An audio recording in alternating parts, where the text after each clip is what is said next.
After his unreal performance at the Super Bowl and picking up a bunch of Grammy Awards, we thought we would come here today to rank every single Kendrick Lamar album. So there's a lot of work in this man's discography, but we're just going to be focusing on the 6 studio albums that he's released, including GNX. We're going to be excluding Untitled Unmastered and the Black Panther album. But let's jump straight in with number 6. I'm going to let you kick things off. What have you got? I mean, realistically, it just has to be Section 80, doesn't it? It's a real shame. It's not particularly a bad album, but the re-listenability just isn't there for me.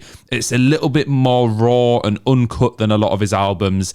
It just has to come in last place. I've got Section 80 at number 6 as well. And this is the one where it all started. Kendrick's finding his footing, and it's a lot more, he's blending raw storytelling with, some nice beats in there. There's no real hits throughout the album, but you can definitely feel that this is where he's starting to find his feet. Yeah, you could see for a debut full album, there's a lot of talent there. There's some good flows. As I say, there's some good tracks, but overall, last place. But Tim, what is in 5th for you? So number 5 for me is Mr. M.A.A.d and the Big Steppers. So this is his second newest album. Forget about GNX. This was released in 2022, and this is where he got really, really personal, and it feels like this was kind of a therapeutic album for him. It felt like he was getting a lot out of his system. He was putting stuff down. There wasn't really that many hits off this album, and it's a difficult one because whilst it is a very introspective album, in itself, it perhaps doesn't quite hit the heights that the other albums do. So number 5 for me is also Mr. M.A.A.d and the Big Steppers. I have a weird feeling that we could have the exact same list for the entire album ranking here.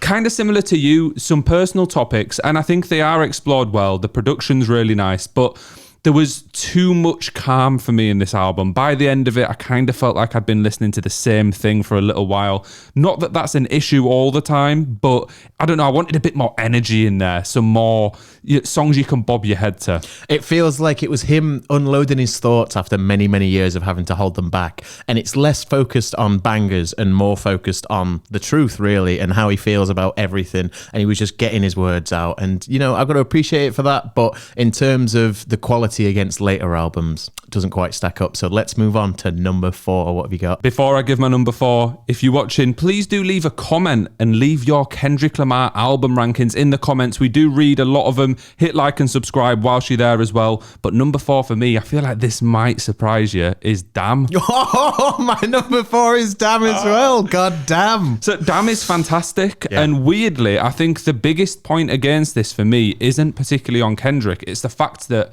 this album was his most commercially successful. Obviously, GNX might go and beat this now in the long run, but Humble and a few other tracks were huge, especially in the UK, in the US. Absolutely massive songs.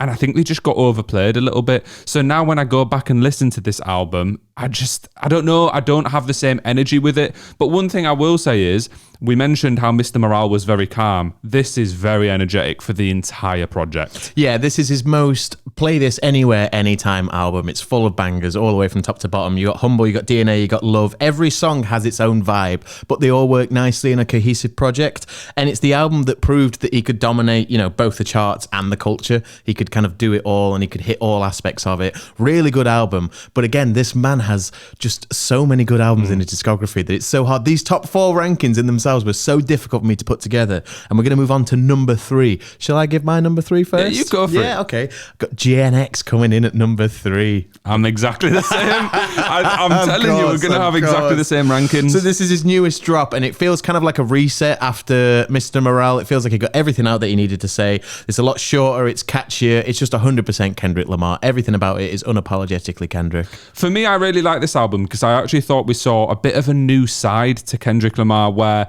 it's more fun, more relaxed. Going back to his roots in terms of working with Dre, the production style feels very West Coast. I really liked this, and I completely agree, very different to Mr. M.A.A.d. If anything, more similar to Damn.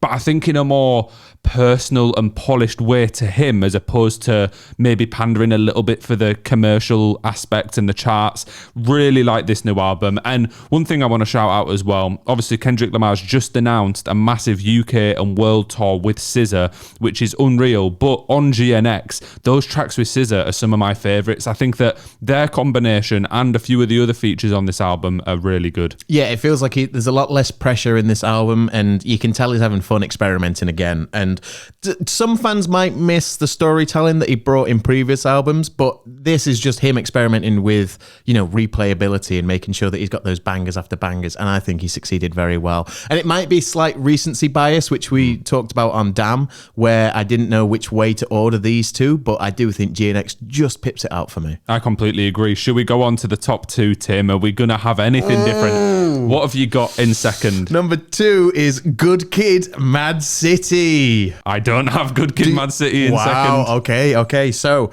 this is the album that made Kendrick a legend. It's the one where it's his life story in movie form is essentially the best way to describe this album. There's swimming pools, money trees, backseat freestyle. There's so many classics on this album, and it's kind of one of those albums that you don't really listen to, you experience it. When you sit down and you take it from the top to the bottom, you're just in for the ride, the entire album. Very similarly in many ways, as I'm sure you'll come on to with your number 1. At number 2, I've got To Pimp a Butterfly, which again is an album. It truly is something you can put on, listen to from top to bottom.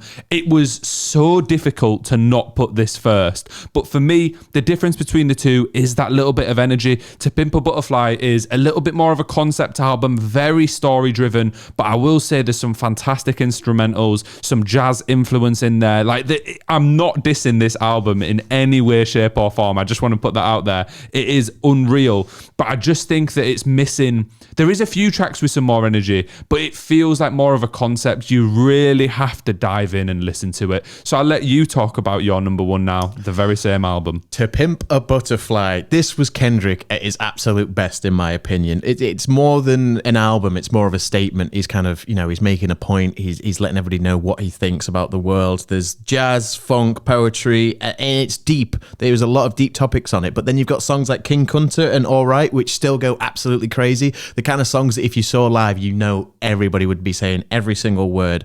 And I do feel like this is almost like a once-in-a-generation type masterpiece. It's in the realms of the best rap and hip-hop albums of all time, in my opinion. Do you know what? It's weird, because I'll talk about my number 1 now, which is Good Kid, M.A.A.d City. But in a weird way, from an outside perspective, if I was ranking these albums, not for me personally, but for kind of their impact on music and how special they are, I probably would put To Pimp a Butterfly first. But for my listening experience, I just love Good Kid, M.A.A.d City. I think there's a bit more energy throughout. This was the first album that really blew Kendrick up on a worldwide level as well. And what a special way to do it. Obviously, we spoke about Section 80 at the start of this video. This is only one album after that. The levels of improvement in between those two projects is absolutely off the chart. But I also like the fact on this, there's some calmer tracks, very similar to Pimp a Butterfly, which are storytelling, amazing songs. There's more energetic songs like Backstreet Freestyle, M.A.A.d City, and that's what I really want when I'm listening to a rap project.